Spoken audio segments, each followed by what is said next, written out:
আসসালামু আলাইকুম ওয়া রাহমাতুল্লাহি ওয়া বারাকাতুহু নাহমাদুহু ওয়া নুসাল্লি আলা রাসূলিহিল কারীম আম্মা বাদ। সম্মানিত দর্শকবৃন্দু, আজকে আমরা আলোচনা করব ইমামতির কিছু জরুরি মাসলা মাসাইল নিয়ে। সর্বপ্রথম আমরা জানব ইমাম হওয়ার জন্য কি কি শর্ত।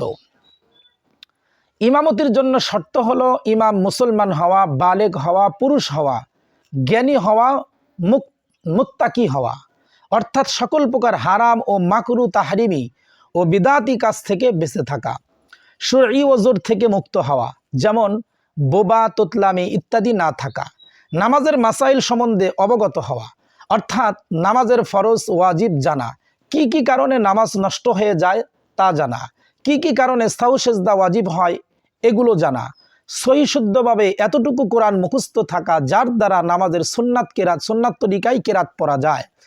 উল্লেখিত শর্তসমূহ না পাওয়া গেলে তাকে ইমাম বানানো জায়েজ নয়। কয়েকজন লোক যদি নামাজ পড়ার জন্য একত্র হয় তাহলে উপস্থিত লোকদের মাঝে ইমামতি করার অধিকার কে রাখে, কার হক আছে?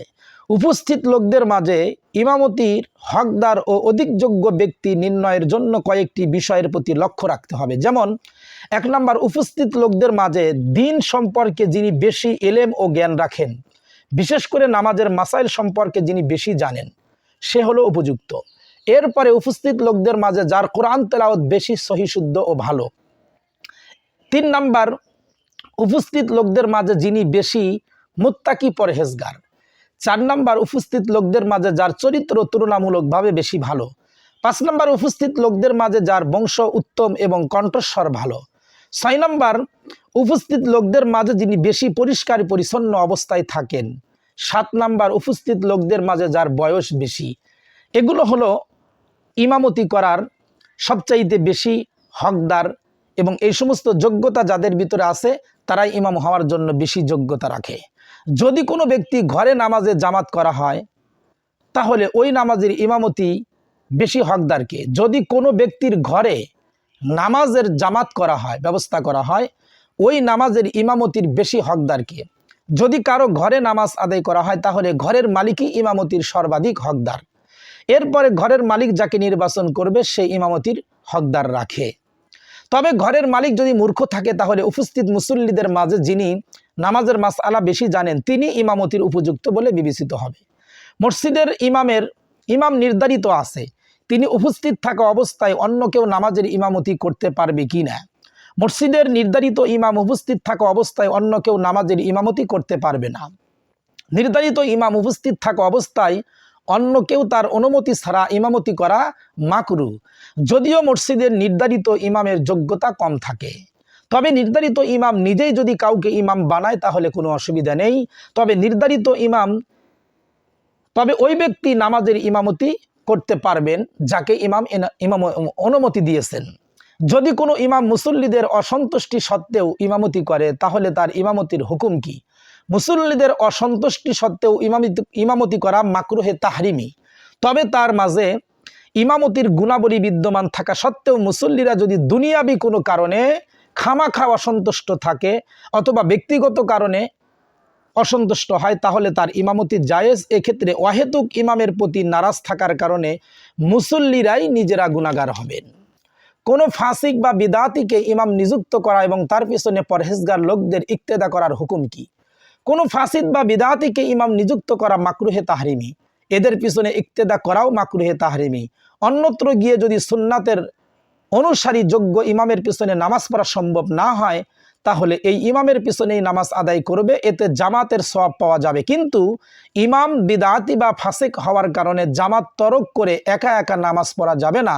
এর জন্য ইমাম নিজে ও নিয়োগদাতাগণ দায়ী থাকবেন।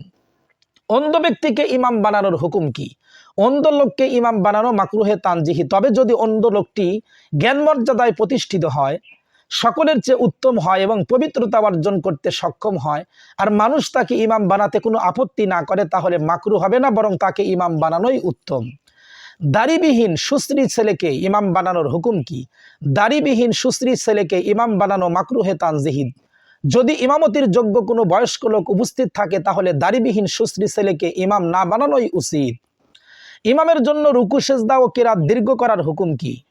সুন্নাত কেরাতের চেয়ে দীর্ঘ কেরাত পড়া, রুকু সেজদায় খুব বেশি দেরি করা ইমামের জন্য মাকরুহে তাহরিমি। এজন্য ইমামের উচিত হলো মুক্তাদিদের প্রয়োজন, দুর্বলতা সব কিছুর প্রতি লক্ষ্য রাখা।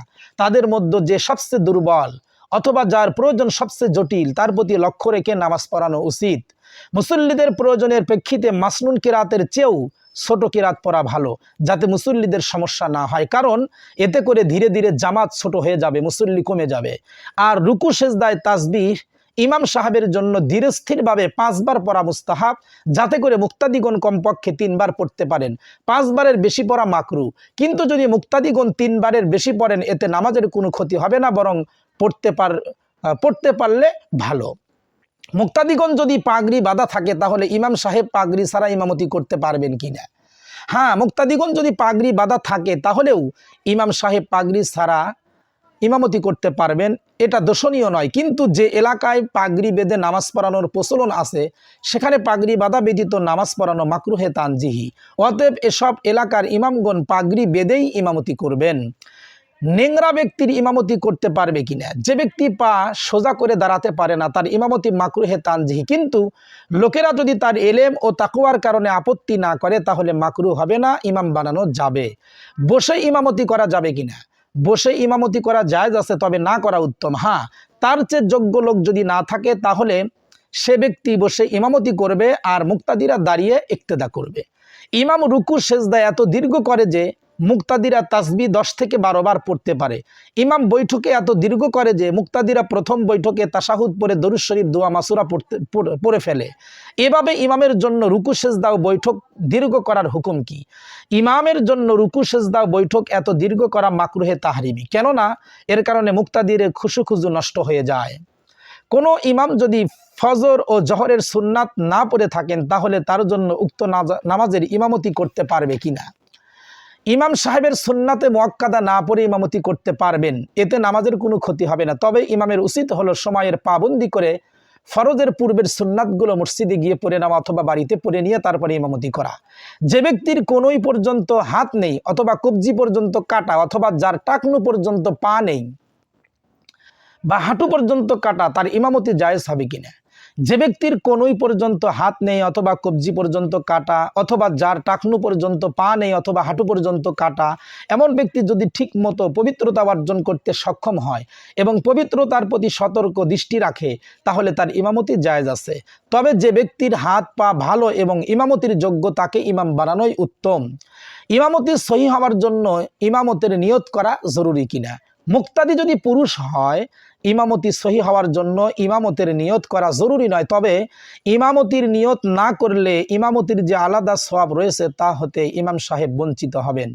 কোনো ব্যক্তি একাকী নামাজ শুরু করার পর যদি অন্য কেউ এসে তার ইক্তেদা করে তাহলে করণীয় কি? কোনো ব্যক্তি একাকী নামাজ শুরু করার পর অন্য কেউ এসে তার ইক্তেদা করলে ইমাম মুক্তাদি উভয়ের নামাজ সহি হবে। তবে লক্ষণীয় বিষয় হলো উক্ত ব্যক্তি ইক্তেদা করার পর ইমাম যদি তার ইমামতের নিয়ত করে নেন তাহলে জেহেরি কেরাত বিশিষ্ট নামাজ হলে যে নামাজে কেরাত জোরে পড়তে হয় নিয়তের পর থেকে আওয়াজ করে কেরাত পড়া ইমামের জন্য ওয়াজিব। আর যদি উক্ত ব্যক্তি ইক্তেদা করার পরও ইমাম তার ইমামতের নিয়ত না করে তাহলেও নামাজ সহি শুদ্ধ হয়ে যাবে, কেননা নামাজ সহি হওয়ার জন্য ইমামের মুক্তাদির ইমামতের নিয়ত করা জরুরি নয়, কিন্তু ইমামতির যে আলাদা সওয়াব রয়েছে তা থেকে সে বঞ্চিত হবে। শুধু মহিলাদের ইমামতি করার হুকুম কি? ইমাম ব্যতীত যেখানে কোনো পুরুষ নেই অথবা ইমামের কোনো মাহরাম নারীও নেই সেখানে পুরুষের জন্য শুধু নারীদের ইমামতি করা মাকরুহে তাহরিমি। ইমাম সাহেব রুকু সেজদা তাসবিহ কতবার পড়বেন? 3 বারের বেশি পড়লে নামাজের কোনো ক্ষতি হবে কিনা? ইমাম সাহেব রুকু সেজদার তাসবিহ ধীরস্থিরভাবে 5 বার পড়বেন, এটাই তার জন্য মুস্তাহাব, যাতে করে মুক্তাদিরা কমপক্ষে 3 বার পড়তে পারেন। তবে ইমাম সাহেব রুকু সেজদার তাসবিহ 5 বারের বেশি পড়া মাকরু, কিন্তু মুক্তাদিরা যদি রুকু সেজদার তাসবিহ 3 বারের বেশি পড়ে তাতে নামাজের কোনো ক্ষতি হবে না। সম্মানিত দর্শকবিন্দু, এ পর্যন্ত আমরা ইমামতির কিছু মাসলা মাসাইল নিয়ে আপনাদের সামনে আলোচনা করলাম। আগামী পর্বে ইনশাআল্লাহ আল্লাহ পাক রব্বুল আলামিন যদি তৌফিক দেন তাহলে জামাতে নামাজ পড়ার বিষয়ে জরুরি কিছু মাসআলা নিয়ে আপনাদের সামনে আলোচনা করব। আমাদের সাথে থাকার জন্য ধন্যবাদ। আসসালামু আলাইকুম ওয়া রাহমাতুল্লাহি ওয়া বারাকাতুহু।